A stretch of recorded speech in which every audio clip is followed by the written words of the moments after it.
2022. július 31-én minden idők egyik legnagyobb kosárlabdázója és talán legfontosabb sportembere távozott közülünk. Bill Russell 88 éves volt, és amikor valaki ilyen szép kort él meg, és ennyi csodálatos dolgot hagy maga mögött, felmerül az emberben, hogy most akkor gyászolni kell, vagy ünnepelni? Én úgy döntöttem, hogy Bill Russellt most ünnepelni fogom, és szeretném azt hinni, hogy nem hagyott maga mögött elvarratlan szálakat a földön. Már az is egyedülállóvá és örökké emlékezetessé tenné, amit a pályán elért. Tovább megyek, akkor is csodálattal kellene beszélnünk róla, ha csak a társadalmi kérdésekben tett lépéseit sorolnánk a végelszámolásnál. De ez, így, együtt, megismételhetetlen. Sportolóként gyakorlatilag mindent megnyert, amit a korában lehetett. 2-szer egyetemi bajnok, 1-szer olimpiai bajnok Melbourneben, 11-szer NBA bajnok, ebből 2-szer játékos edzőként, 5-ször MVP, játékosként is, edzőként is Hall of Famer, és a döntő MVP cím keresztapja. Gyerekként a saját és a szülei bőrén is érezte a rasszizmust. Édesapját egyszer nem szolgálták ki egy benzinkútnál, amíg a fehérek meg nem tankoltak, de amikor odébb akart állni, akkor egy shotgunt nyomtak az arcába. És édesanyját is gyakran zaklatták emberhez méltatlan módon. A sors fintora, hogy aztán végül a teljes profi pályafutását is egy híresen, hírhedten rasszista városban, Bostonban töltötte, ahol a Celtics hiába tett meg minden tőle telhetőt, nagyon lassan változott a szemlélet. Amikor egy csak nem tökéletes egyetemi szezon után sem őt, hanem egy kvázi neve sincs centert választották az év játékosának, megfogadta, hogy nem engedi, hogy senki háziak döntései befolyásolják az életét, és talán ekkor döntötte el, hogy a csapata érdekeit helyezi a sajátja elé, innentől soha nem nézte a statisztikáit, csak a győzelmeket, később a gyűrűket számolta. Csodálatos fizikummal játszotta a játékot, ma már nem magasodna a mezőny fölé, kb. Kevin Durantet hozná paramétereiben, de akkor csak Wilt Chamberlain vette fel vele a versenyt. A rugóira jellemző, hogy klasszis magasugró volt. Amikor 1956-ban egy atlétikai versenyen találkozott a későbbi olimpiai bajnokkal, döntetlenre végeztek. Az edzői azt kérték tőle, hogy 2 lábbal a földön állva védekezzen, de nem fogadott szót. Annyira bízott az emelkedésében és a ritmusérzékében, hogy fittyet hányt az instrukciókra. Így vált minden idők egyik legjobb és legokosabb dobás blokkolójává, aki nem csak védekező, hanem egyszerre támadó eszközként is használta a prakkert, mert ahelyett, hogy kikúrta volna a labdát az 5. sorba, a csapattársakhoz ütötte, hogy a Celtics egyből indulhasson. A pályafutása során Wilt Chamberlainnel futott egy nagyon furcsa versenyt. 2 ember, aki hasonló poszton játszott, ráadásul ugyanabban az érában nem különbözhetett volna jobban a pályán. Wilt a tehetségesebb, de Bill-lel jobbak a győzelmi esélyek. Wilt a statisztikában hisz, Bill a csapattársakban. Wilt az alapszakaszban nyújtja a maximumot, Bill a rájátszásban. Wilt összeroppan a nyomás alatt, Bill imádja. Ennek ellenére sokáig barátok voltak, aztán Russell jó szokásához híven egyszer pokróc volt, és egy nyilatkozatával vérig sértette Chamberlaint, emiatt évtizedeken keresztül nem beszéltek. A támadójátéka kis túlzással másodlagos volt, könnyen lehet, hogy több volt benne, de olyan csapattársak vették körül, hogy ő nyugodtan összpontosíthatott a védekezésre. Meg később a játékszervezésre. Amikor a korszak legendás irányítója Bob Cousy visszavonult, egyféle ős Jokicsként minden támadás átfolyt a kezei között, ő lett a Celtics karmestere, aki, ha úgy adódott, a paramétereit meghazudtoló és a korát megelőző gyorsasággal és labdakezeléssel nyargalt végig a pályán a gyorsindítás vezéreként.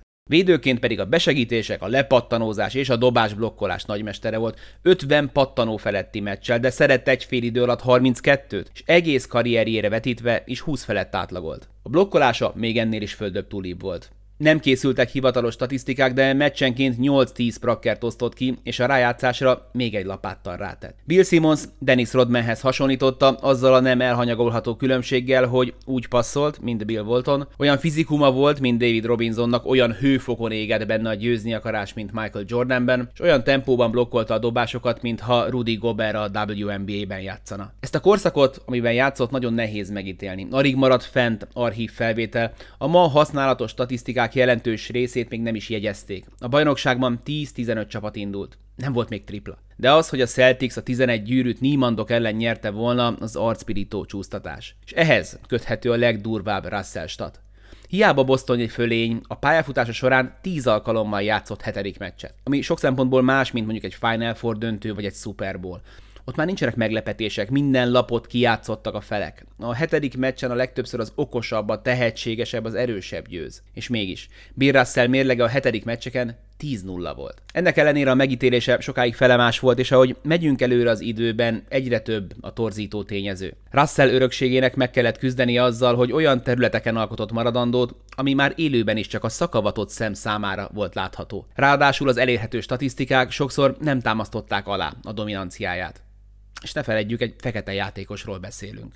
Ma már a bostoni sportélet ikonikus alakja, de aktív játékosként nehezen fogadták el. Hiába játszott parádésan, kéretlen volt az újságírókkal és barátságtalan a szurkolókkal. 1969 nyarán megnyerte az utolsó bajnoki címét Bostonban, majd se szó, se beszéd, visszavonult úgy, hogy kb. Senkinek sem szólt róla. 30 000 ember és a teljes csapat várta a győzelmi parádéra, amire sohasem érkezett meg. Red Auerbachot annyira meglepte a döntés, hogy lányos zavarában nem is center draftolt Russell helyére, hanem egy kisembert. 1972-ben Bostonban visszavonultatták a mezét, 1975-ben Springfieldben bekerült a hírességek csarnokába. Egyik ünnepségen sem vett részt. Sőt, a Hall of Famereknek járó gyűrűt sem hordta egészen addig, amíg Chuck Cooper be nem került Springfieldbe. Ő volt ugyanis az első feketebőrű játékos, akit kiválasztottak az NBA drafton még 1950-ben. Addig nem érezte helyén valónak. Ilyen ember volt. Nem csak pattogtatott és kussolt, hanem kiállt a faji megkülönböztetés minden formája ellen. Nem érdekelte a felhajtás, csak az, hogy jó csapattárs és büszke fekete ember lehessen. És amikor visszavonult minden energiájával az utóbbi területre, illetve bővítsük a kör átmérőjét a polgárjogokra összpontosított. Kiállt Ali mellett, amikor Ali nem akart háborúzni, kiállt az iskolai szegregáció ellen, amikor Bostonban fekete gyerekek továbbra sem járhattak a fehér gyerekekkel suliba, kiállt a halott barátja emléke mellett, és kosárlabda tábort szervezett fehér és fekete gyerekeknek a masszívan rasszista Mississippi államban, ahol amíg aludt, fegyveresek őrizték az álmát. És kiállt a családja mellett, amikor kirabolták és feldúlták a házát, beleszartak az ágyába, és felfújták a falakra, hogy nigger. Nagyon szép, ahogy Jordan átírta a sportmarketing szabályait, ahogy LeBron is milliárd felett kaszál az üzleti vállalkozásaival, de ha nincs Russell, akkor ők sem lettek volna, vagy ha mégis, nem válhattak volna globális márkává. Ahogy az emberek öregszenek, sokszor egyre mogorvábbak lesznek, Russell megenyhült a korral. Beleegyezett, hogy másodszor is visszavonultassák a mezét, és erre az ünnepségre el is ment, ahogy akkor is feltűnt, amikor edzőként is bekerült a hírességek csarnokába. Egyszer azt mondta, hogy utálja a szobrokat, mert sírkövekre emlékeztetik, és csak leszarják őket a galambok. Végül mégis beleegyezett, hogy Bostonban készüljön róla sőt, még ennek az átadásán is feltűnt. És ez az alkotás 2022. július 31-e óta sajnos már tényleg sírkő. De én azt mondom, hogy ha menni kell, akkor menjünk ilyen idősen és ilyen örökséggel. Hogy ne gyászoljanak, hogy vége, hanem örüljenek, hogy ilyen sokáig tartott. Bill Russell, bajnok, harcos, legenda. Nyugodj békében.